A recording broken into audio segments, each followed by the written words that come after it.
I miss the old Kanye, straight from the gold Kanye. Chop up the soul Kanye, set on his goals Kanye. I hate the new Kanye, the bad mood Kanye, the always rude Kanye, spaz in the news Kanye. I miss the sweet Kanye, chop up the beats Kanye. Bonjour à tous, on se retrouve pour l'épisode numéro 3 du podcast L'Hebdo NBA. Toujours en compagnie de mes fidèles mousquetaires, Benjamin et Alexandre. Salut les gars. Salut Léo, salut Alex, salut à tous. Salut tout le monde, gros sujet aujourd'hui, sujet à tension et sujet à débat. Alors soyez à l'écoute et vigilants, vous allez passer un bon moment. Ah, ça annonce la couleur, oh là là. Des discours autour de la table vont arriver. Les gars, aujourd'hui, donc, les votes All-Star ont été ouverts depuis maintenant une semaine.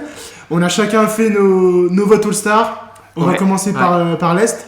Donc en fait on fera sur ce format-là, on parlera déjà de nos 5 titulaires, de nos remplaçants, puis ensuite des deux joueurs en wildcard, et puis ensuite on parlera de l'Ouest. Et bah les gars, si tout est bon, on peut commencer. Et bah c'est parfait. Et bah c'est parti. Alors, dites pas trop de conneries s'il vous plaît les gars, hein, je vous attends. On va dire que je vais conclure. On va commencer par Benjamin. Est-ce que tu peux nous soumettre ton 5 de départ? Bien sûr. À l'Est, Benjamin. Avec de l'objectivité bien sûr. Non, toujours. Sérieusement, mon backcourt titulaire, ça sera Tyrese Haliburton des Indiana Pacers, accompagné de Jalen Brunson des New York Knicks. Et après le frontcourt, je pense que c'est classique pour, j'espère, 100% des gens. Je pense qu'il n'y a pas de débat. Tatum, Giannis et Monsieur Joel Embiid des Sixers. Avant toute réaction, on donne chacun nos 5. Alexandre, ton 5 titulaire du All-Star Game à l'Est. Ah ouais, faut vraiment que j'entende les idées de Benjamin qui est en face de moi. Non mais franchement, moi j'étais pas prêt. Alors moi, mon 5 titulaire à l'Est. Alors au poste 1 de meneur, ça sera Lillard. Au poste 2, ça sera Jimmy B, ce bon vieux Jimmy B de Miami. En poste 3, on est d'accord, Jason Tatum. Au poste 4, notre bon vieux Giannis. Et au poste 5, notre intérieur Tony Truant, Joel Embiid. Très bien. Alors moi, c'est marrant. Donc en fait, on va avoir 3 joueurs extérieurs similaires et 3 joueurs intérieurs différents. 2 joueurs intérieurs différents. Moi, du coup, sur le backcourt, j'ai mis Trae Young et Tyrese Maxey. Et puis à l'intérieur, il n'y en a pas que les mêmes. Giannis Antetokounmpo, Joel Embiid et Jason Tatum. Alors, en toute objectivité, oui et non, puisque Tyrese Maxey, bon, on le sait maintenant par rapport au podcast numéro 1, je suis fan des Sixers, mais je trouve que malgré ça, d'après les statistiques, il mériterait quand même d'être dans la discussion du All-Star Game et dans les titulaires. Donc voilà, messieurs, les débats sont ouverts. Allez-y. Alors moi, j'ai une question pour commencer, les gars, parce que je suis choqué. À l'heure actuelle, pour vous, nous sommes le 31 décembre 2023, quand on enregistre. Quel est le meilleur joueur extérieur à l'Est? À l'heure actuelle. Alors, le meilleur. Peut-être que je suis biaisé. Alors. Oh non, il va pas être Maxime dans ta je vais peut-être réajuster mon 5. C'est vrai qu'à la place de Trae Young, je peux inclure Benjamin, Tyrese Haliburton à l'Est. Donc je partirai sur un backcourt qui pour moi est le meilleur backcourt, Tyrese Maxey et Tyrese Haliburton. Le double T. TT. Moi j'en écoute, hein, mais bon, mais qu'est-ce que tu dis Alors, si je peux me permettre, pourquoi initialement je n'ai pas mis Maxey et Haliburton titulaire?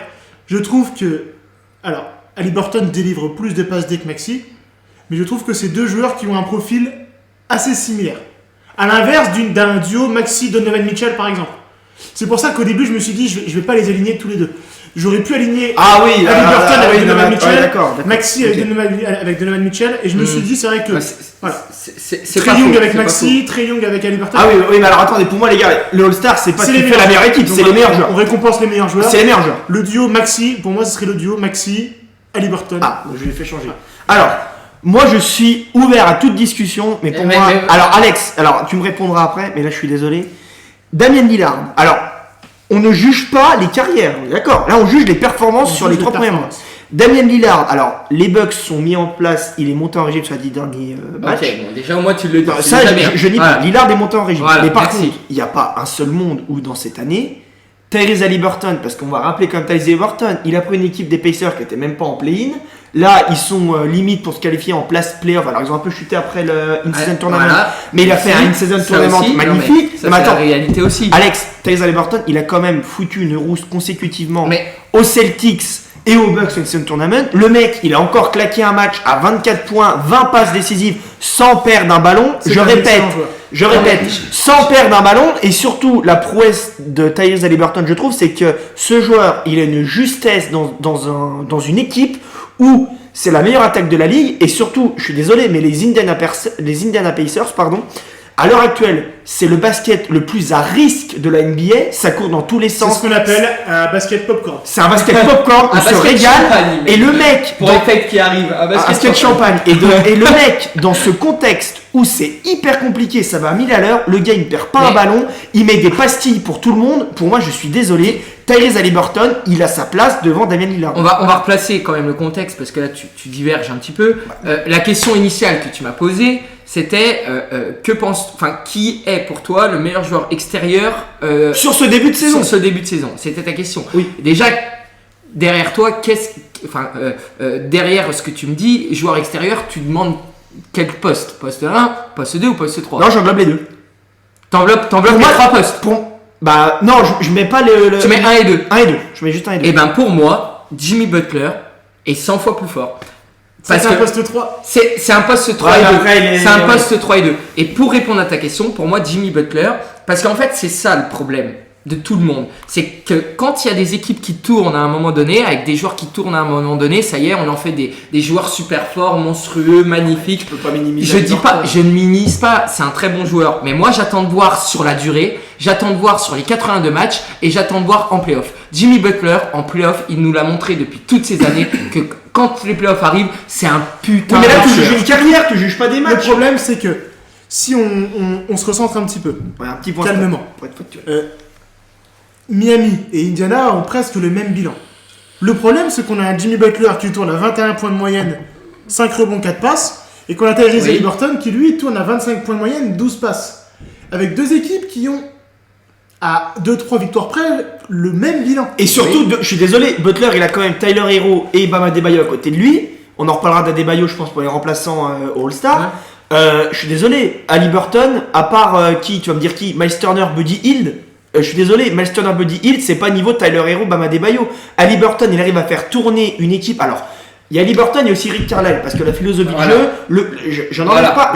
Je dis pas que, non mais attends, je te dis pas qu'Haliburton, c'est le seul truc qui marche dans Indiana. C'est juste qu'Haliburton, c'est le symbole d'un joueur qui porte une équipe qui a donné le sourire à tout le monde sur cette première partie de saison NBA. Et c'est surtout un joueur qui excelle. Je suis désolé. Moi, Tyrese Haliburton, il a des stats de Chris Paul quand il était à son prime. Qui mérite, tu as raison, mais qui mérite pas d'être dans le 5. Pour moi, Jimmy Butler a plus la carrure. Pour moi, tu parlais de stats. Pour moi, il n'y a pas que les stats qui comptent. Il y a le joueur en général. Parce que les stats, c'est des chiffres. Pour moi, Jimmy Butler est plus impactant dans son équipe avec Miami que Haliburton. Pour moi, c'est mon point de vue. Je suis pas et pour moi, Jimmy Butler mérite plus qu'Haliburton sur la titularisation de l'All-Star. Non, mais c'est intéressant. Et j'aimerais savoir le retour de nos auditeurs pour après.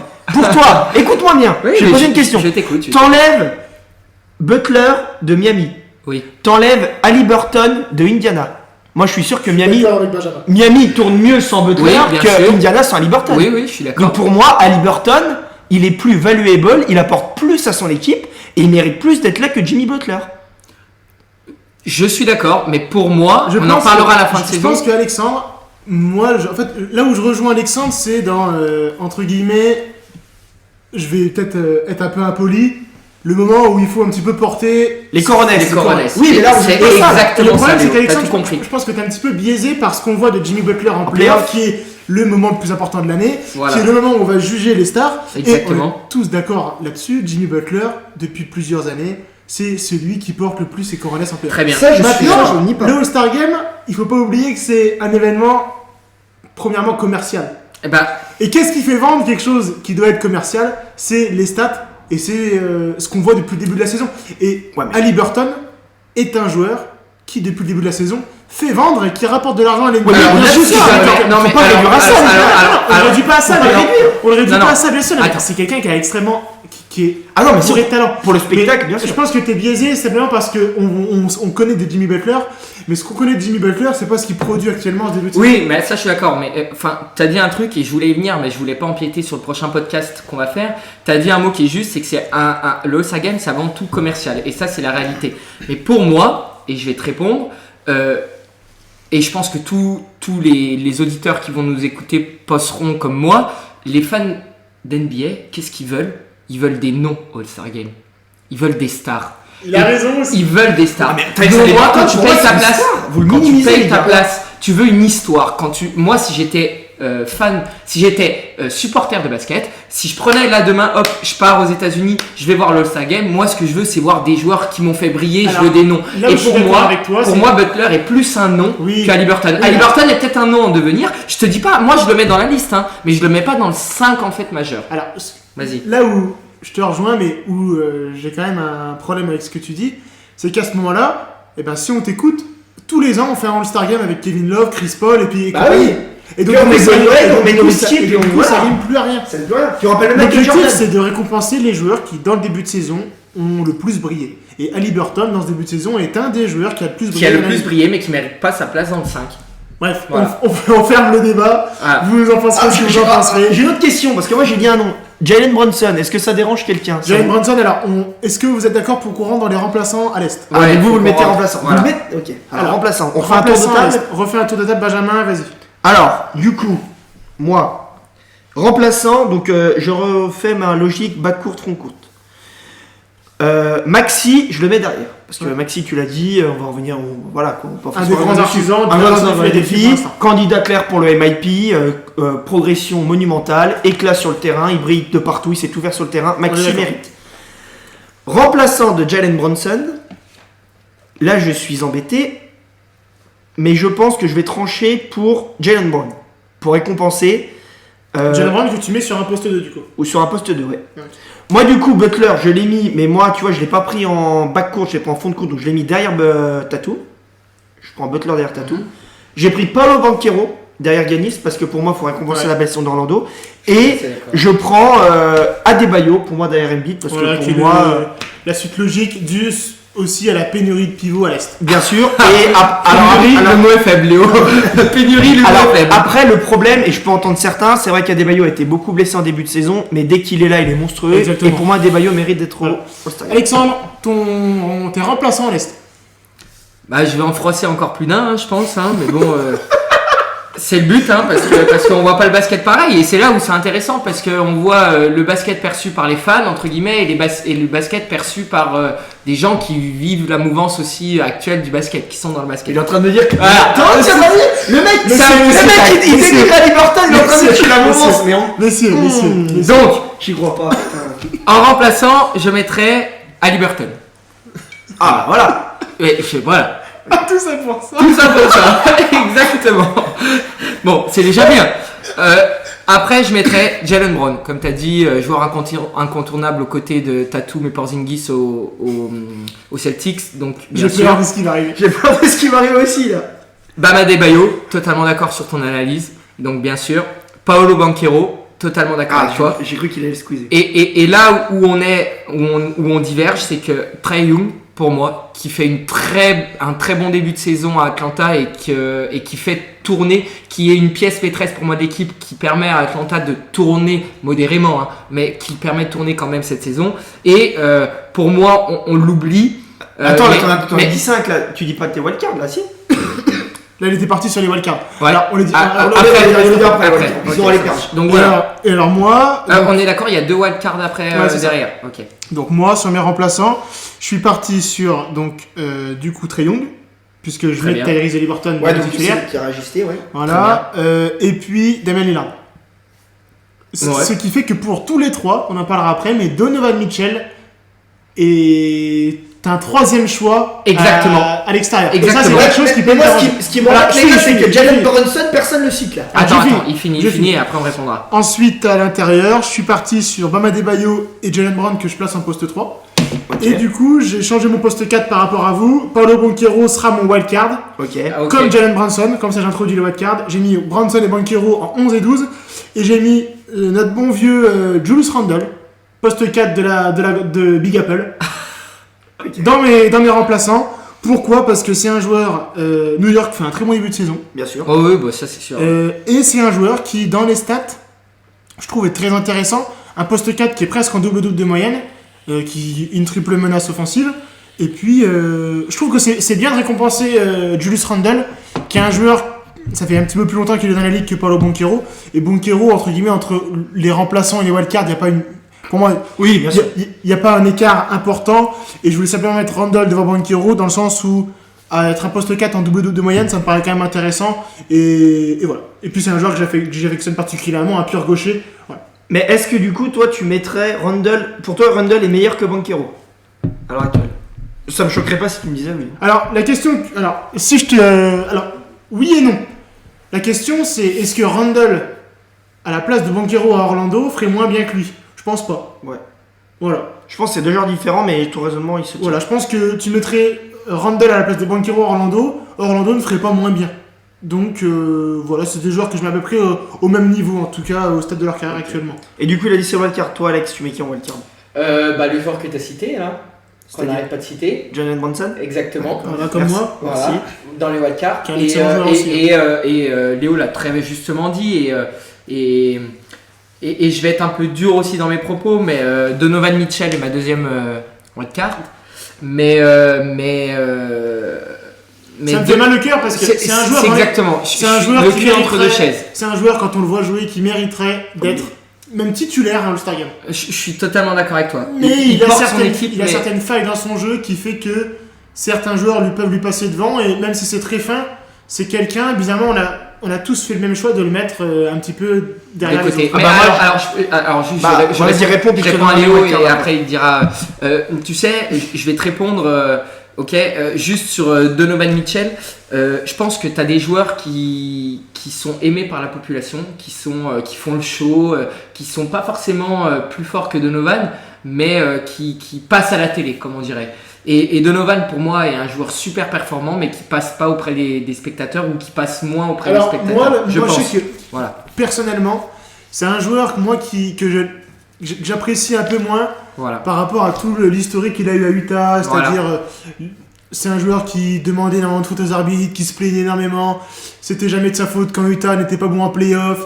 Je veux dire, Utah a quand même Voilà, chuté et c'est de nombreuses exactement reprises en demi-finale de conf avec un Rudy, avec un Donovan Mitchell. À chaque fois, on tapait sur Donovan Mitchell à juste titre parce qu'il il ne produisait pas les performances qu'on attendait de lui en playoff, et il se plaignait, et souvent c'était injustifié. Je suis d'accord. Et c'est des choses qui, moi, font que Donovan Mitchell, j'apprécie un peu moins, mais ça n'enlève rien à son talent et rien au fait qu'il ait largement sa place dans un All-Star Game. Mais qui entache son image quand même. Donc tu dois pas aimer Doncic alors.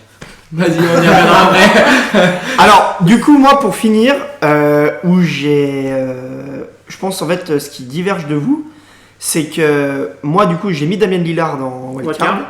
Parce que pour moi, les Bucks sont quand même. Oui, bien sûr. Ils méritent d'avoir deux joueurs et Bah, Damian bien Lillard sûr. est monté en régime. Bien On met sûr. Chris Middleton. Non, je rigole.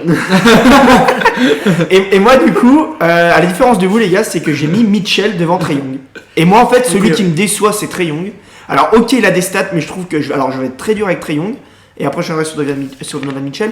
Je trouve que Trae Young, c'est un joueur qui est bourré de talent. Ça, je remets pas en cause. C'est un passeur qui fait des choses exceptionnelles. Tout le monde disait que c'était le fils hérité Stephen Curry. Il est vrai qu'il est capable de planter des shoots au milieu de terrain avec une facilité déconcertante. Ça, je remets pas ça en cause. Mais moi, ce qui m'agace avec Trae Young, c'est qu'au bout d'un moment, Atlanta, c'est une équipe qui est bourrée de talent et qui ne progresse pas, et même qui régresse. Faut pas oublier qu'il n'y a pas si longtemps que ça, ils étaient quand même en finale de conf face. Après, il n'y a pas que lui, hein. C'est pas Ouais, que lui. ouais. Attention. Ouais. Non, c'est pas que lui, mais au bout d'un moment, Trae Young, pour moi, je suis désolé.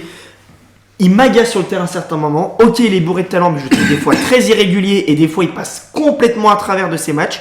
Et pour moi, je préfère récompenser un Donovan Mitchell qui porte une équipe Non, de c'est vrai, Cleveland, c'est vrai. qui est devant parce qu'Atlanta, ils ont pas un bilan incroyable, non, ils sont c'est même vrai. pas dans le play-in. C'est vrai. Donc pour moi, Mitchell a plus sa place et Trae Young, je ne le mets pas au All-Star Game. Je mets mes deux wildcards, c'est deux arrières, je mets Damian Lillard et Donovan Mitchell. Et je resterai là-dessus. C'est justifié. Très bien. Messieurs, la conférence Est est terminée. Donc non, mais voilà, on est tous pas d'accord sur le All-Star, mais on a tous des visions différentes. Mais voilà, je pense que, comme tu l'as dit, et on reste là-dessus, malgré tout, le All-Star Game, et on y reviendra dans le prochain podcast, c'est commercial avant les récompenses des joueurs. Et tu as une récompense quand même des joueurs. Après, je vais vous dire les gars, et je pense qu'on terminera là-dessus, mais je pense qu'on est d'accord, titulaire ou pas titulaire, white card ou pas white card, au All-Star Game, tout le monde joue à peu près le même temps de jeu. et puis le but, Et c'est d'avoir un All-Star sur voilà, le CV. c'est d'avoir un C'est ça qui All-Star reste, sur le CV. exactement. Voilà. Mais en fait, la question c'est, est-ce que... En tout cas, tiens, une autre question. Ouais. Est-ce que Vas-y. pour vous, on a oublié personne? Qui on aurait pu rajouter dans la discussion? Moi, tu vois, à l'instar de certains joueurs comme Randle, comme Adebayo, comme, on va dire, ces joueurs-là qui peuvent être un peu limite, qu'on aurait pu peut-être remplacer. Est-ce qu'on a oublié personne ou est-ce qu'un joueur ou deux joueurs à l'Est auraient mérité d'être récompensés? Moi, alors je sais plus si je l'ai cité, je m'excuse auprès des auditeurs. Tobias Harris? Non, je rigole. On va pas abuser quand même, Léo. S'il te plaît. Laissons la place à ceux qui. T'as compris, hein. Non, je sais plus si j'ai cité, et vous allez me dire, les gars, parce que je sais plus du tout si j'ai cité Porzingis ou pas du tout. Non, tu l'as pas cité. Voilà. Je pense, et je vais être là du côté point de vue entraîneur. Je pense que Porzingis, s'il n'avait pas eu toutes les blessures qu'il a eues pendant sa carrière, je pense que ça aurait été un joueur monstrueux. Et je trouve que à Boston, il permet aux Celtics de passer une dimension sur leur jeu collectif. Ah mais c'est sûr. Voilà. Et pour moi, donc tu disais une personne qu'on aurait pu oublier, bah pour moi, ça aurait été Porzingis. Alors, je pensais à Porzingis, puis je pensais à un autre joueur avant qu'on termine. Alors, fais gaffe. Hein. Qui vient d'une équipe avec un bilan plus que désastreux. Mais on a notre bon vieux Lamelo Ball national. J'allais y venir. Mais les gars, ils jouent encore au basket, lui. Non mais arrête. Qui affiche quand même. Il a été blessé au début de la saison, mais voilà, on peut pas non plus occulter que c'est un joueur qui est bourré de talent, qui est dans une équipe qui l'aide pas non plus, avec beaucoup de problèmes. On sait les Miles Bridges, les problèmes avec sa femme, machin, ça fait beaucoup de polémiques en NBA, tout autour de l'équipe de Charlotte. Mais Lamelo Ball, c'est quand même un joueur qu'on aurait pu rajouter. Même si c'est difficile de le mettre, mais c'est quelqu'un qui pourrait entrer dans les débats. Pour moi, je vais trancher, les gars. Honnêtement, là, du coup, avec mes wildcards, moi j'ai 6 joueurs en poste 1, 6 joueurs en poste 2, donc 3 joueurs, pardon, et 3 joueurs. Honnêtement, s'il y avait un 7ème qui tapait la porte, moi à l'heure actuelle, je mets Lamelo Ball devant Trae Young.